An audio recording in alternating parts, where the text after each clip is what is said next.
Assalamualaikum to all of you. This is Amjad Mirin Baloch, a lawyer and a legal trainer.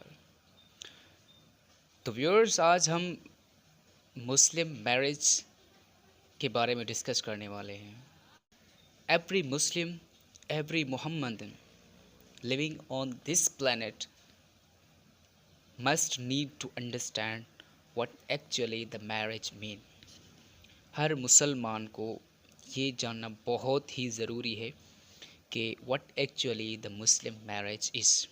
Muslim marriage क्या है और valid मुस्लिम marriage के लिए कौन कौन सी चीज़ें बहुत ज़रूरी हैं. तो आज इस टॉपिक पे हम डिस्कस करने जा रहे हैं. ये टॉपिक सबके लिए डेफिनेटली बहुत ज़रूरी है. किसी भी फील्ड से कोई भी बंदा रिलेटेड है, अगर मुस्लिम है तो he must need to understand what actually the Muslim marriage is, its essentials, its object and its history. So today we are going to talk about these things. तो चलिए देखते हैं कि फर्स्ट ऑफ ऑल कि what actually marriage is. Marriage क्या है? According to the Muslim law, marriage is a civil contract between a man and a woman for purpose of legalizing sexual intercourse and procreation of the children. Marriage basically एक civil contract है जिसमें the sexual intercourse has been declared as illegal and the procreation of the children had also has been declared as a legal.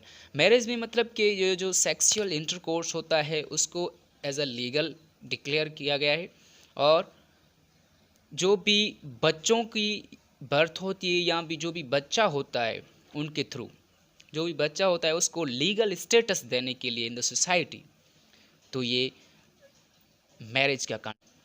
I hope कि you are understanding. जो भी बच्चा पैदा होता है, जो भी एक दो स्पाउसेस के बीच में एक मैरिज होती है, उनमें से जो भी बच्चा पैदा होता है उसको मुआशरे में, उसको सोसाइटी में एक लीगल स्टेटस देने के लिए ये मैरिज की जाती है, और इसका ऑब्जेक्ट ये है. और उसके साथ साथ the making the sexual intercourse legal as well. Two these are the things. So this is the object of the marriage, and that is marriage. Okay, so let's go through the history of the marriage. Long ago before Islam, इस्लाम से पहले क्या होता था कि लोग क्या करते थे? People use to buy the girls from their parents on paying some amount of the money, and they used to have the temporary marriages, or they were free. They were free to get the marriage. They were free to giving up and accepting again the woman. So these kind of the things used to be done before the Islam. इस्लाम से पहले ये ऐसी चीज़ें होती थी. इस्लाम ने इन सारी चीज़ों को एक लीगल एंड अच्छा शेप दिया. उसे हम मुस्लिम मैरिज कहते हैं, legal marriage we can say that. तो उन सारी चीज़ों जो थे, these were the illegals, but at that time people used to do. But right now there is no any kind of the things which actually used to be happened in the past before the Islam. But now the system, now the things have totally been changed. So let's see that what actually Muslim marriage after the Islam. I told you the definition that it is a civil contract. हम इसे civil contract कहते हैं. क्यों civil contract कहते हैं? कि मतलब इसमें ऑलमोस्ट वो सारी चीज़ें आती है जो कि एक कॉन्ट्रैक्ट में होनी चाहिए, तो इस वजह से हम इसे सिविल कॉन्ट्रैक्ट कहते हैं. और definitely I told you about the sexual intercourse and as well as for the legitimacy of the children as well, the procreation of the children. So these are the things about the definition. So let's move towards the essentials of the marriage. कि marriage के essentials कौन से हैं, चलिए देखते हैं. पहला जो इसेंशियल्स है, there must be the parties. There must be the parties and the parties must be in opposite gender. पहला जो इसेंशियल है कि भाई पार्टीज होनी चाहिए. पार्टीज में कौन कौन होते हैं? कि मैन होना चाहिए एंड वुमेन होनी चाहिए, यानी कि एक गर्ल एक बॉय, इन दोनों का होना बहुत ही ज़रूरी है. There must be the opposite gender होना चाहिए, मीन्स के एक साइड पे बॉय होना चाहिए और दूसरी साइड पे गर्ल होनी चाहिए. Two boys cannot be married together and two girls cannot also be married together, or the neutral gender cannot be married to a male or a female, like that. So there must be the opposite gender. It's the first essential for the valid marriage. और दूसरा essential इसका ये है कि every Muslim of sound mind having attained the age of the puberty can marry, where there is no proof or evidence of the puberty. The age of the puberty is 15 years. दूसरे essential में ये चीज़ कहते हैं कि every Muslim, यानी कि हर मुसलमान जो कि साउंड माइंड है and who has attended the age of the puberty. Age of the puberty मतलब कि एडल्ट होना.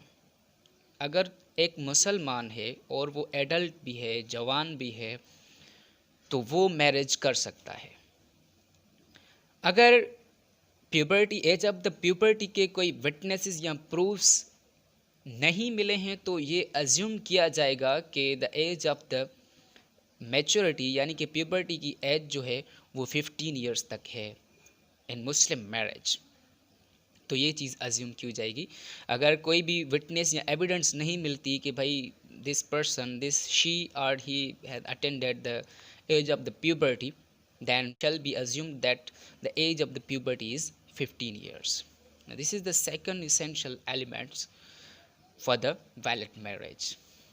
Third one is the woman must not be from the forbidden class.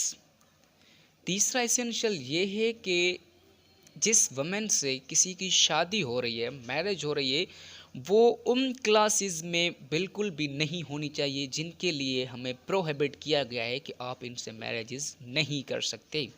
We have many relationships to whom we can not get married. तो ऐसे relations जिसके लिए हमें prohibit किया गया है, तो उन रिलेशनशिप्स में हम अपनी मैरिज नहीं कर सकते. Just suppose for example to marry with sister and to marry with your खाला, लाइक दैट. ठीक है, अपनी खाला से मैरी करना, अपनी सिस्टर से, या ऐसे बहुत सारे जो भी मतलब अपने क्लोज रिलेशन में आ जाते हैं, तो उनमें प्रोहिबिट किया गया है कि ऐसी चीज़ बिल्कुल भी नहीं होनी चाहिए. मीन्स कि देयर मस्ट बी कज़िन, आपकी कज़िन होनी चाहिए या कोई ऐसा लीगल रिलेशन होना चाहिए जिसमें आप मैरिज कर सकते हैं. फोर्थ इसेंशियल एलिमेंट ये है कि there must be free consent. मतलब कि पार्टीज़ का जो है फ्री कंसेंट होना चाहिए. एक मेल है, एक फीमेल है, वो अपनी रज़ामंदी से शादी करे, उनका बिल्कुल भी फ्री कंसेंट होनी चाहिए, उनकी रज़ामंदी होनी चाहिए. कोई भी ज़ोर ज़बरदस्ती, कोर्शन या कोई ऐसी चीज़ अनड्यू इन्फ्लुएंस भी नहीं होना चाहिए. So there must be the free consent from the both parties. दोनों पार्टीज़ में से फ्री कंसेंट होना बहुत ज़रूरी है. अगला एसेंशन ये है कि a minor and insane who has not attained the age of the puberty can marry validly by their respective guardians. अगर एक ऐसा बंदा है जिसने प्यूबर्टी की एज भी अटेंड नहीं की हुई है और वो इंसेन भी है, बट अगर उनके पेरेंट्स जो हैं, उनके गार्डियंस जो है अच्छे से उसकी देखभाल करते हैं, उनके कॉन्सेंट के थ्रू कोई एक चीज़ होती है, तो वो भी वैलिड मैरिज कर सकता है. और एक जो मैंने एसेंशियल बताया है कि there must be the free consent. अगर मेल एंड फीमेल हैं तो उनका फ्री कॉन्सेंट होना चाहिए. अगर वो प्यूबर्टी की एज में नहीं है और वो उनमें से कोई भी इंसान है, तो इस कंडीशन में जो उनके गार्डियंस हैं, पेरेंट्स हैं, उनका भी फ्री कॉन्सेंट होना चाहिए. उनके बीच में कोई भी ऐसी चीज़ नहीं होनी चाहिए जो अनड्यू इन्फ्लुएंस में आए, कोर्शन में आए, या कोई ऐसी ज़ोर ज़बरदस्ती में चीज़ आए. तो मीन्स कि there must be the free consent. There are parents और guardians and their consent should be free, both of them. अगला एसेंशियल ये है कि there must be 2 male witness.